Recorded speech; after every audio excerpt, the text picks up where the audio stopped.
Being a New Englander, it is natural that I should first speak about the weather. Only the middle of June, the green fields, and blue sky, and bright sun, with a touch of northern mountain wind blowing straight toward the sea, could make such a day, and that is all one can say about it. We were driving seaward through a part of the country which has been least changed in the last 30 years. Among farms which have been won from swampy lowland and rocky stump-buttressed hillsides, where the forests wall in the fields and send their outposts year by year farther into the pastures. There is a year or two in the history of these pastures before they have arrived at the dignity of being called woodland, and yet are too much shaded and overgrown by young trees to give proper pasturage, when they made delightful harbors for the small wild creatures which yet remain, and for wildflowers and berries. Here you send an astonished rabbit scurrying to his burrow, and there you startle yourself with a partridge, who seems to get the best of the encounter. Sometimes you see a hen partridge and her brood of chickens crossing your path with an air of comfortable dooryard security.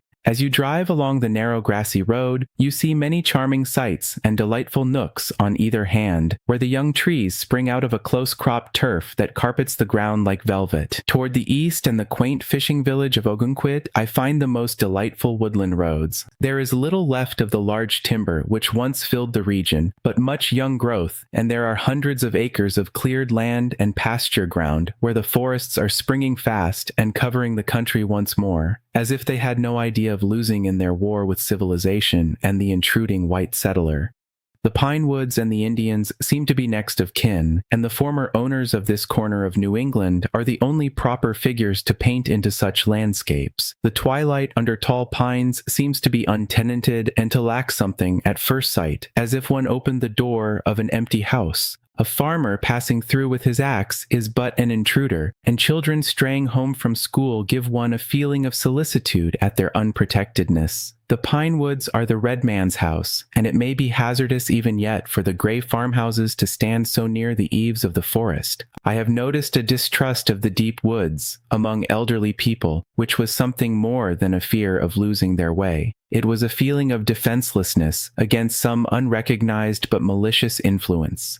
Driving through the long woodland way, shaded and chilly when you are out of the sun, across the Great Works River and its pretty elm-grown interval, across the short bridges of brown brooks, delayed now and then by the sight of ripe strawberries and sunny spots by the roadside, one comes to a higher open country where farm joins farm, and the cleared fields lie all along the highway, while the woods are pushed back a good distance on either hand. The wooded hills, bleak here and there with granite ledges, rise beyond. The houses are beside the road, with green dooryards and large barns, almost empty now, and with wide doors standing open, as if they were already expecting the hay crop to be brought in. The tall green grass is waving in the fields as the wind goes over, and there is a fragrance of white weed and ripe strawberries and clover blowing through the sunshiny barns, with their lean sides and their festoons of brown, dusty cobwebs. Dull, comfortable creatures, they appear to imaginative eyes, waiting hungrily for their yearly meal. The eave swallows are teasing their sleepy shapes, like the birds which flit about great beasts. Gay, movable, irreverent, almost derisive, those barn swallows fly to and fro in the still, clear air. The noise of our wheels brings fewer faces to the windows than usual, and we lose the pleasure of seeing some of our friends who are apt to be looking out and to whom we like to say good day. Some funeral must be taking place, or perhaps the women may have gone out into the fields. It is hoeing time and strawberry time, and already we have seen some of the younger women at work among the corn and potatoes. One sight will be charming to remember. On a green hillside sloping to the west, near one of the houses, a thin little girl was working away lustily with a big hoe on a patch of land perhaps 50 feet by 20. There were all sorts of things growing there, as if a child's fancy had made the choice. Straight rows of turnips and carrots and beets, a little of everything, one might say, but the only touch of color was from a long border of useful sage in full bloom of dull blue on the upper side.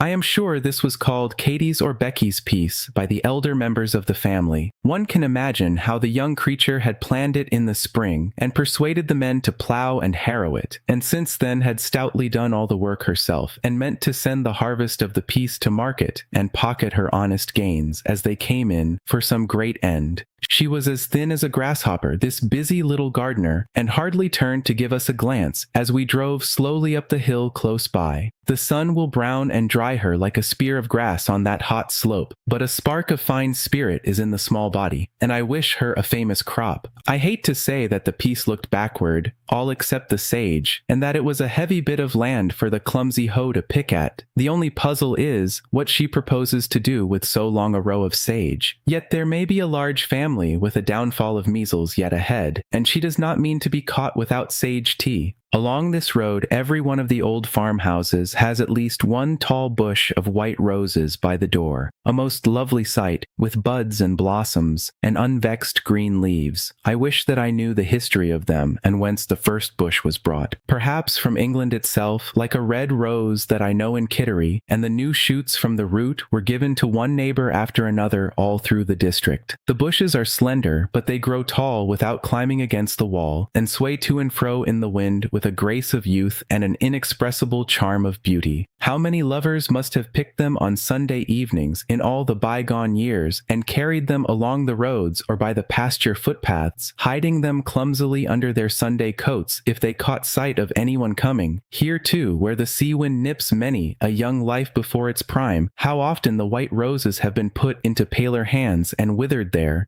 In spite of the serene and placid look of the old houses, one who has always known them cannot help thinking of the sorrows of these farms and their almost undiverted toil. Near the little gardener's plot, we turned from the main road and drove through lately cleared woodland up to an old farmhouse, high on a ledgy hill, whence there is a fine view of the country seaward and mountainward. There were few of the once large household left there, only the old farmer, who was crippled by war wounds, active, cheerful man that he was once, and 2 young orphan children. There has been much hard work spent on the place. Every generation has toiled from youth to age without being able to make much beyond a living. The dollars that can be saved are but few, and sickness and death have often brought their bitter cost.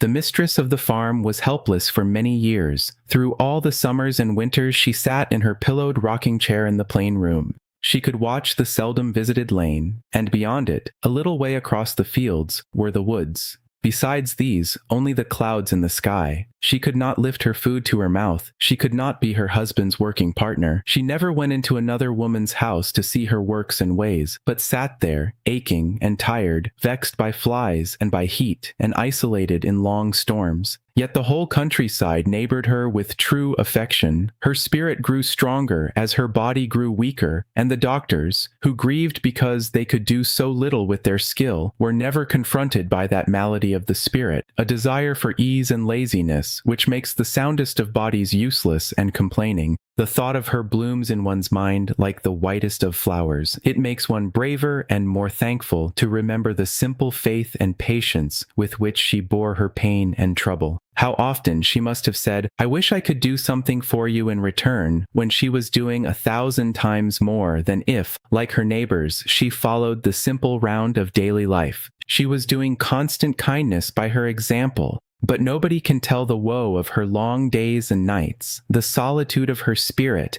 as she was being lifted by such hard ways to the knowledge of higher truth and experience. Think of her pain when, one after another, her children fell ill and died, and she could not tend them.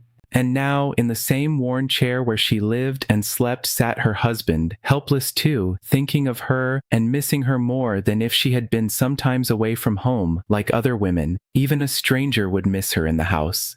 There sat the old farmer looking down the lane in his turn, bearing his afflictions with a patient sternness that may have been born of watching his wife's serenity. There was a half-withered rose lying within his reach. Some days nobody came up the lane, and the wild birds that ventured near the house and the clouds that blew over were his only entertainment. He had a fine face, of the older New England type, clean-shaven and strong-featured, a type that is fast passing away. He might have been a Cumberland dalesman, such were his dignity and self-possession, and English soberness of manner. His large frame was built for hard work, for lifting great weights and pushing his plow through new cleared land. We felt at home together, and each knew many things that the other did of earlier days, and of losses that had come with time. I remembered coming to the old house often in my childhood. It was in this very farm lane that I first saw anemones and learned what to call them, After we drove away, this crippled man must have thought a long time about my elders and betters, as if he were reading their story out of a book. I suppose he has hauled many a stick of timber pine down for shipyards, and gone through the village so early in the winter morning that I, waking in my warm bed, only heard the sleds creak through the frozen snow as the slow oxen plodded by.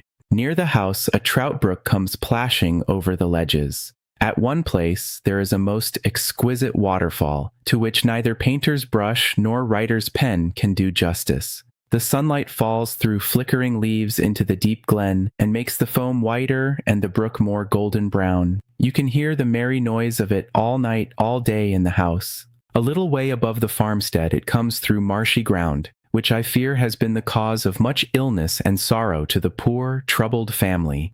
I had a thrill of pain, as it seemed to me that the brook was mocking at all that trouble with all its wild carelessness and loud laughter as it hurried away down the glen. When we had said goodbye and were turning the horses away, there suddenly appeared in a footpath that led down from one of the green hills the young grandchild, just coming home from school. She was as quick as a bird and as shy in her little pink gown, and balanced herself on one foot, like a flower. The brother was the elder of the two orphans. He was the old man's delight and dependence by day, while his hired man was afield. The sober country boy had learned to wait and tend, and the young people were indeed a joy in that lonely household. There was no sign that they ever played like other children, no truckle cart in the yard, no doll, no bits of broken crockery in order on a rock. They had learned a fashion of life from their elders, and already could lift and carry their share of the burdens of life. It was a country of wildflowers. The last of the columbines were clinging to the hillsides. Down in the small, fenced meadows belonging to the farm were meadow rue, just coming in flower, and red and white clover. The golden buttercups were thicker than the grass, while many mulleins were standing straight and slender among the pine stumps with their first blossoms atop. Rudbeckias had found their way in, and appeared more than ever like bold foreigners. Their names should be translated into country speech, and the children ought to call them Rude Beckies, by way of relating them to Bouncing Bets and Sweet Williams. The pasture grass was green and thick after the plentiful rains, and the busy cattle took little notice of us as they browsed steadily and tinkled their pleasant bells. Looking off, the smooth, round back of Great Hill caught the sunlight with its fields of young grain, and all the long wooded slopes and valleys were fresh and fair in the June weather. Away toward the blue New Hampshire hills on the northern horizon, seaward stood Agamenticus, dark with its pitch pines, and the far sea itself, blue and calm, ruled the uneven country with its unchangeable line. Out on the White Rose Road again, we saw more of the rose trees than ever, and now and then a carefully tended flower garden, always delightful to see and think about. These are not made by merely looking through a florist's catalog and ordering this or that new seedling and a proper selection of bulbs or shrubs. Everything in a country garden has its history and personal association. The old bushes, the perennials, are apt to have most tender relationship with the hands that planted them long ago. There is a constant exchange of such treasures between the neighbors, and in the spring, slips and cuttings may be seen rooting on the window ledges, while the houseplants give endless work all winter long, since they need careful protection against frost in long nights of the severe weather. A flower-loving woman brings back from every one of her infrequent journeys some treasure of flower seeds or a huge miscellaneous nosegay. Time to work in the little plot of pleasure ground is hardly won by the busy mistress of the farmhouse. The most appealing collection of flowering plants and vines that I ever saw was in Virginia, once, above the exquisite valley spanned by the Natural Bridge, a valley far too little known or praised. I had noticed an old log house as I learned to know the outlook from the picturesque hotel, and was sure that it must give a charming view from its perch on the summit of a hill. One day I went there, one April day, when the whole landscape was full of color from the budding trees, and before I could look at the view, I caught sight of some rare vines, already in leaf, about the dilapidated walls of the cabin. Then across the low paling, I saw the brilliant colors of tulips and daffodils.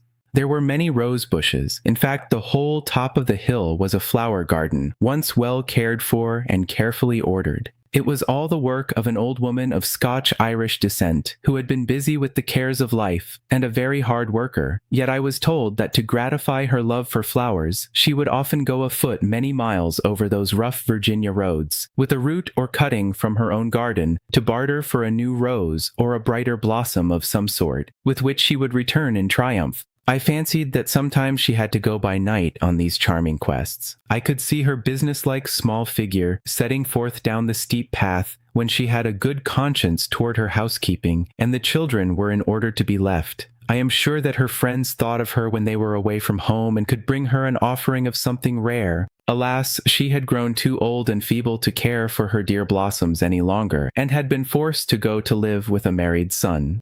I dare say that she was thinking of her garden that very day, and wondering if this plant or that were not in bloom, and perhaps had a heartache at the thought that her tenants, the careless-colored children, might tread the young shoots of peony and rose and make havoc in the herb bed. It was an uncommon collection, made by years of patient toil and self-sacrifice. I thought of that deserted southern garden as I followed my own New England road. The flower plots were in gay bloom all along the way. Almost every house had some flowers before it, sometimes carefully fenced about by stakes and barrel staves from the miscreant hens and chickens which lurked everywhere and liked a good scratch and fluffing in soft earth this year as well as any other.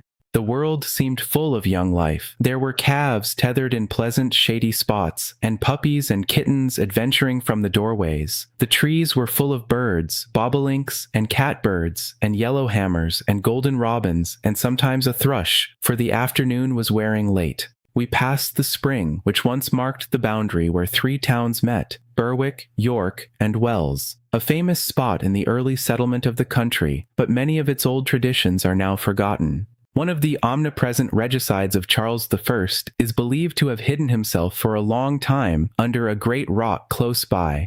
The story runs that he made his miserable home in this den for several years, but I believe that there is no record that more than 3 of the regicides escaped to this country, and their wanderings are otherwise accounted for. There is a firm belief that one of them came to York and was the ancestor of many persons now living there, but I do not know whether he can have been the hero of the Baker's Spring Hermitage beside. We stopped to drink some of the delicious water, which never fails to flow cold and clear under the shade of a great oak, and were amused with the sight of a flock of gay little country children who passed by in deep conversation.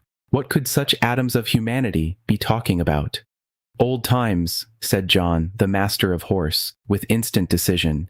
We met now and then a man or woman who stopped to give us hospitable greeting, but there was no staying for visits lest the daylight might fail us. It was delightful to find this old established neighborhood so thriving and populous. For a few days before I had driven over 3 miles of road, and passed only one house that was tenanted, and 6 cellars or crumbling chimneys where good farmhouses had been, the lilacs blooming in solitude, and the fields cleared with so much difficulty a century or 2 ago, all going back to the original woodland from which they were won. What would the old farmers say to see the fate of their worthy bequest to the younger generation? They would wag their heads sorrowfully with sad foreboding, after we had passed more woodland and a well-known quarry, where for a wonder the derrick was not creaking.